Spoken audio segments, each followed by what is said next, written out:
आजोबांपासून त्यांच्या शिवसेना प्रमुख मी आहे, आदित्य आहे, आता सोबत राज आलेला आहे. मराठीच्या विजय मेळाव्यातील ठाकरेंच्या एकीनंतर आता राज ठाकरेंसोबतच्या युतीबाबत उद्धव ठाकरेंनी मोठा गौप्यस्फोट केलाय. संजय राऊतांनी घेतलेल्या उद्धव ठाकरेंच्या मुलाखतीचा प्रोमो समोर आलाय. त्यात उद्धव ठाकरेंनी युतीवर भाष्य केलंय. सदा सर्वदा ठाकरे म्हणजे एक संघर्ष, आणि हा संघर्ष मतलबी वाऱ्यांसाठी नाही, समाजाच्या हितासाठी आम्ही करत आलो.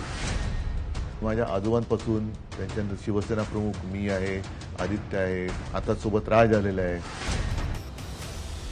दुसरीकडे नाशिकमध्ये अनौपचारिक गप्पांमध्ये बोलताना विजयी मेळावा हा मराठीसाठी होता, त्याचा राजकारणाशी संबंध नाही अशी भूमिका घेत राज ठाकरेंनी युतीबाबतचा सस्पेन्स कायम ठेवलाय. तसे संकेतही उद्धव ठाकरेंसमोरच मराठीच्या मेळाव्यात दिले होते.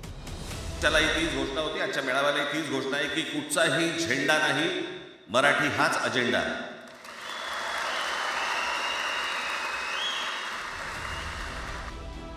त्यामुळे उद्धव ठाकरेंसोबतच्या युतीबाबत राज ठाकरेंची भूमिका तळ्यात मळ्यात असल्याची चर्चा रंगली, आणि नेमकी हीच संधी हेरून शिंदे गटानं पुन्हा एकदा राज ठाकरेंना साथ घातली. शिंदे साहेब देखील युतीसाठी राजसाहेबांच्या घरी गेले असं कधी सांगितलेलं नव्हतं. राजसाहेबांनी युतीची बोलणी केली हे देखील कधी सांगितलं नव्हतं. तरी देखील आज देखील सांगतो की महायुतीमध्ये राजसाहेब जर सामील झाले तर आम्हाला सगळ्यांना आनंद होईल. ही पूर्वीचीच भूमिका आजही आमची आहे. विधानसभा निवडणुकीतील दारुण पराभवानंतर ठाकरे ब्रँड जपण्यासाठी राज ठाकरे आणि उद्धव ठाकरेंनी एकमेकांना साथ घातली. त्यानंतर दोन्ही पक्षाच्या कार्यकर्त्यांचं मनोमिलन झालंय. कार्यकर्त्यांनी एकत्र आंदोलनही केलंय. मात्र उद्धव ठाकरे युतीबाबत आशादायी असले तरी राज ठाकरे मात्र स्पष्ट सिग्नल देत नसल्याचं चित्र आहे.